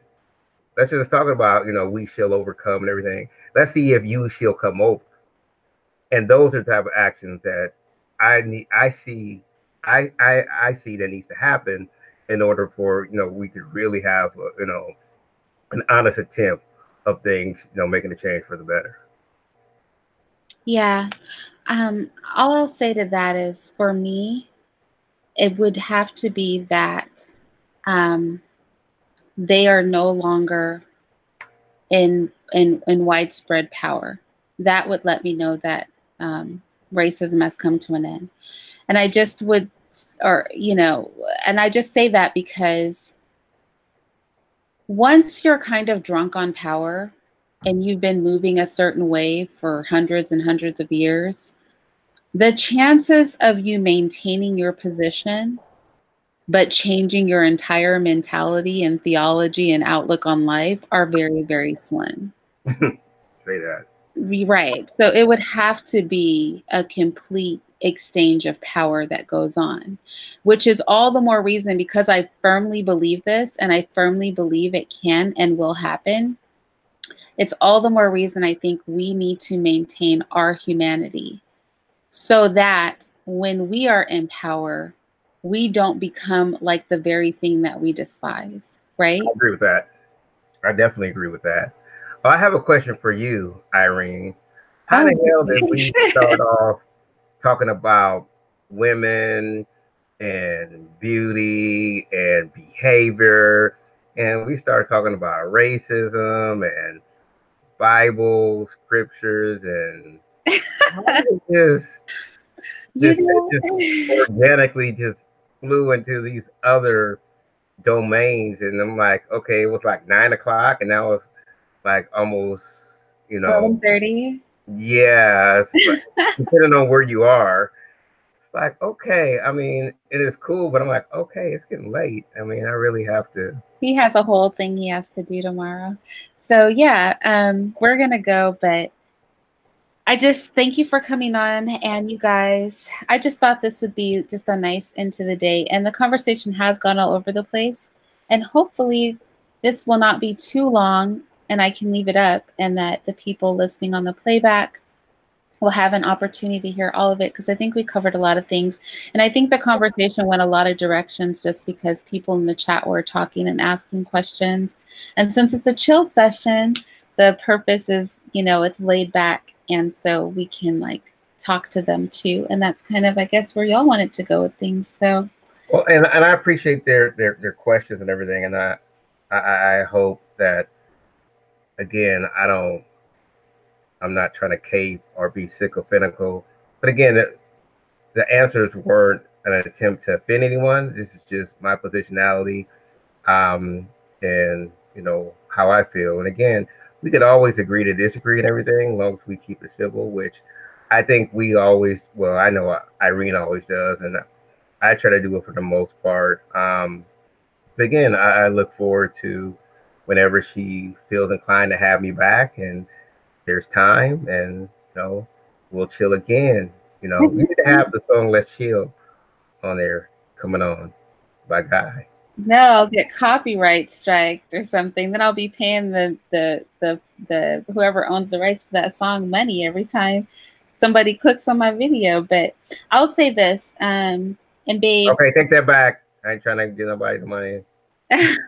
Okay, babe. If you really have to go, I will just I'll There's just another question. Okay. Well, I just wanted to address something.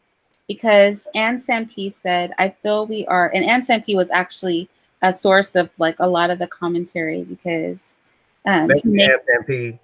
Yeah, he says, I feel we are too addicted to the power of victimhood in this politically correct culture to ever even admit that we have made advances to end racism. So I will take it first, because I think his answer will probably definitely close us out. But what I will say is this. I admit that there have been advances made, right? Like, I literally don't have a chain around my neck. Somebody's literally not, doing medical experimentation as a Black woman on my body, without anesthesia or my consent. I'm literally not being bought or sold. So obviously things have improved, although people still do get lynched. Simply owning a business, as one of the sisters in chat pointed out earlier, in and of itself isn't enough for us to see, 20 lynchings in a year or something. We don't have our dead bodies being sent around on postcards. I'm not going to say that progress hasn't been made, but I will say this. If I'm in a relationship, right, and it's an abusive relationship, and the man is beating me down so bad that he's breaking bones in my body, right? He's punching me out. I'm passing out. When I wake up, I've got a broken leg or a broken arm. And some time passes, and I'm still in this relationship, and all he does is slap me around and give me a black eye every now and then. I can go, well, things are getting better around here, right? Or I can say, simply because the abuse isn't harming me to the extent that it used to doesn't make it okay. And I think that's the way we need to view our positionality and racism, is that has it been a more comfortable place for us to be more violently abused as a people? Yes. Is it in that exact place right now? No. But when you come from literally being treated like animals and bought and sold the way you do cattle, everything is a step up. Like, where are you going to go from there? Where are you going to go from somebody tying you up and beating you with a whip? Like, where do you go from there? You can only go up. So I think we cannot let the fact that it was so disgustingly, inhumanly bad be the barometer for progress.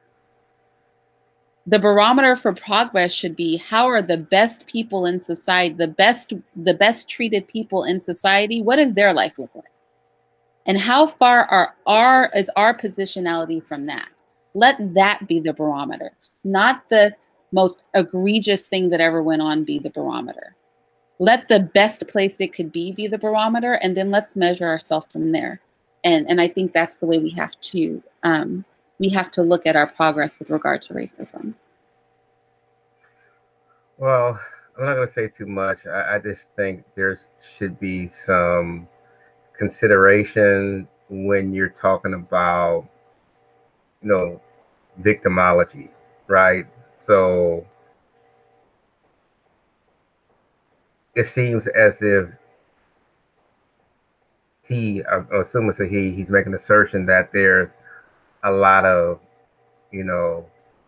false victims, and that's really getting in the way of the, racial progress. And that's a very dangerous thing to say, because if you're not, I'm going to take a little different approach from Irene. If you're not talking to the least of these, right, and really seeing what they're going through on a daily basis, then you can't really say if they are or are not victims of racism, structural racism. Because what happens is oftentimes we'll have these symbols. So recently we just realized or found out that Jay-Z is a billionaire, right? So you'll look at a person like Jay-Z, Oprah, Michael Jordan, and what's my frat brother's name again that did the Morehouse thing, Irene? I'm looking at his face right now. Was that Robert Smith? Was it Robert? Yes, Robert Smith, something like that. But we look at these individuals just because they're, billionaires or millionaires and everything, and say, well, look at Black folks. What are you complaining about? You know what I mean? You're getting caught up in this victimology and everything, and things are so much better than what they actually were. And the reality is that that's not the case, because still, if you look at the unemployment rate and the underemployment rate of Blacks, and in particular Black males, it's still, upwards sometimes to 3 to 7 times more than that of whites. And so again, that's not victimology. Those are just facts. Those are just numbers. And again, I know the numbers don't always speak to the reality, to what they're facing on a daily basis. So again, I just would caution you to, be very mindful when you're, utilizing that victimology, saying that, hey, people are just, victims of their own circumstances. And it's very crazy, because a lot of people have this, this Horatio Algier mythical notions that, people can pull themselves up by their own bootstraps. And again, that's not the reality. No one really ever does that. There's always somebody unbeknownst to them that paved the way to make it easier for them. you know, that bequeath some type of, you know, ease that allow them to be in the situation that they're in. Not taking anything away from their hard work and perseverance, but I'm saying that someone somewhere made a sacrifice for them in order for them to be in the situation that they're in. And again, you know, we just don't look at it in that way. So again, just be mindful and be careful of using that victimology, that victim, you know, that word, because again, that's like, you know, that's like a trigger word. You know, that's like saying that, you know, people are just caught up in, you know, not try to be accountable for their own actions and everything. And if they would, you know, the situation would just be eradicated. And it's just not that simple. So again, I would just conclude on just be careful with your verbiage, because it's an oversimplification. And again, it's just not that it's just not that black and white. It's a lot more complex and there's a lot more nuance. And I will say that there is a small degree of us who are, you know, playing a victim, but I wouldn't say that's the overwhelmingly, you know, that's the overwhelming majority of black folks who are playing victim. No, you know, the overwhelming majority of us are really catching hell in a real way. And so, yeah, that's unfortunately that's the reality. All right, and with that, y'all, we're gonna say good night.